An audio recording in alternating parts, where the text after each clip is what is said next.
Yo debo confesar que no estoy nada bien. Estoy con COVID. Hoy día quiero hablar de fútbol, de la FIFA y de las maldades de la FIFA. En fin, quiero partir con este año. Rusia invade Ucrania, o Operación Militar Especial, como le llaman ellos, y la comunidad internacional, esta comunidad internacional, que es la que domina todo, que son los europeos y los norteamericanos, básicamente, deciden eliminar, que es la FIFA, que son los mismos, deciden eliminar a Rusia del Mundial, unilateralmente. Bien, bueno, si fuera por eso, si estuviéramos hablando de invasiones, hay varios países que no debieran estar nunca en ningún Mundial. Nunca.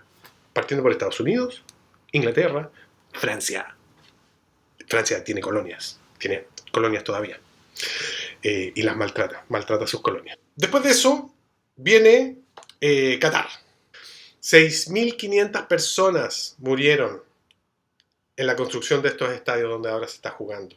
6.500 personas en calidad de esclavos, con horarios de 12 y más horas, con calores extremos, entre otros problemas. La pelota no se mancha, dicen. La pelota está salpicada, está manchada, está inundada del barro de la política y de la sangre de las personas. Les voy a contar una historia que aparece en una revista electrónica. Se llama marca.com.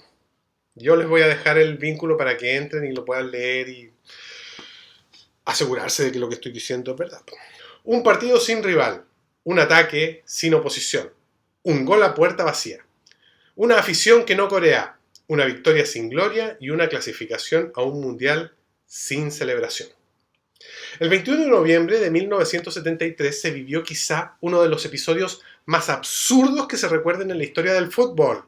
Un encuentro que nunca se celebró, un partido fantasma entre Chile y la Unión Soviética.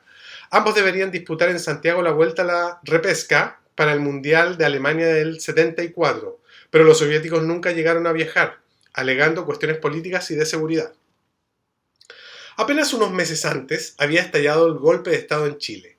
El Estadio Nacional de Santiago había sido utilizado por el general Pinochet como centro de detención y tortura de opositores al régimen militar.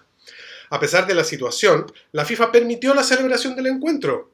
El máximo organismo del fútbol mundial ordenó saltar a los chilenos en el campo con la ausencia de la Unión Soviética sin rival y a modo de ridículo partícipe. Debían anotar un gol simbólico a puerta vacía para sellar la clasificación. ¿Necesario? Fue el show futbolístico más burdo que me tocó vivir. El teatro de lo absurdo, recuerda Carlos Caselli, delantero de la selección sudamericana por aquel entonces.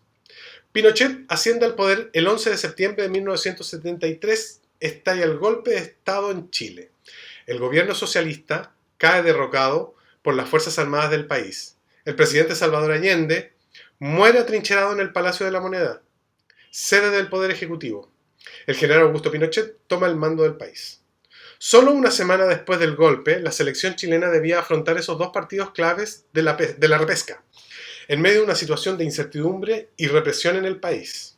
Primero, Chile visitaría la férrea Unión Soviética, que no permitió la entrada de cámaras ni periodistas al encuentro.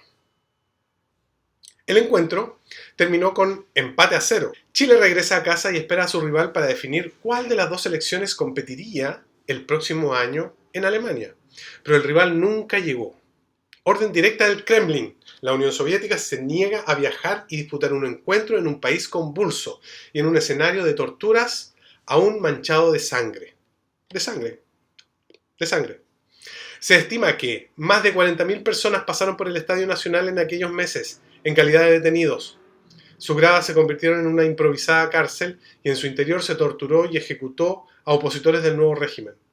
Fueron miles los desaparecidos que pasaron por aquel recinto convertido en centro de detención en el barrio Ñuñoa.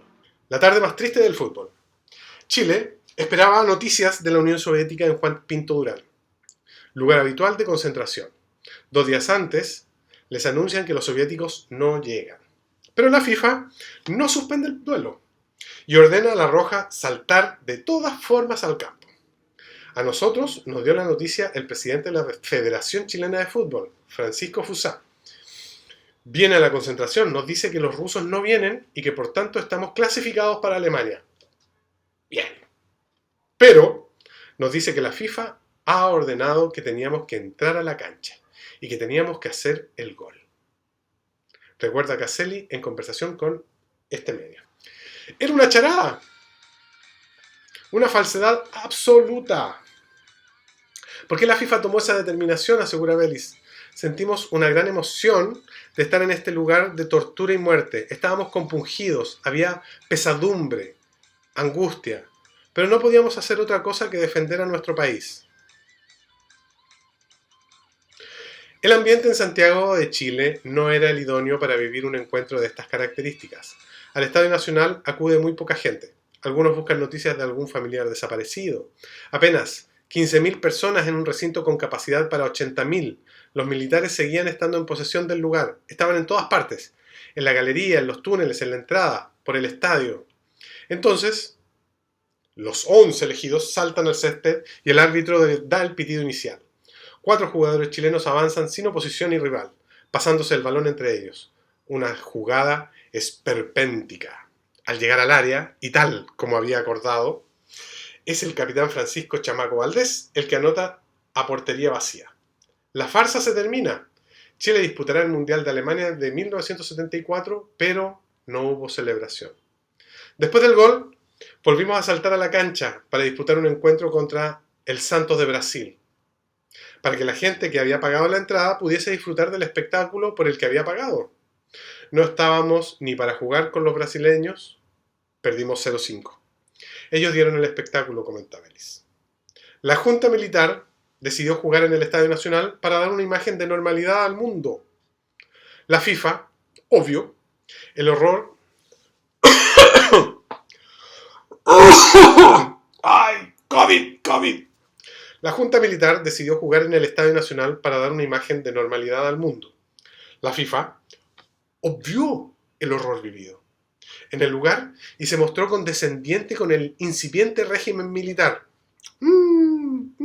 Acordémonos, recordemos, volvamos atrás.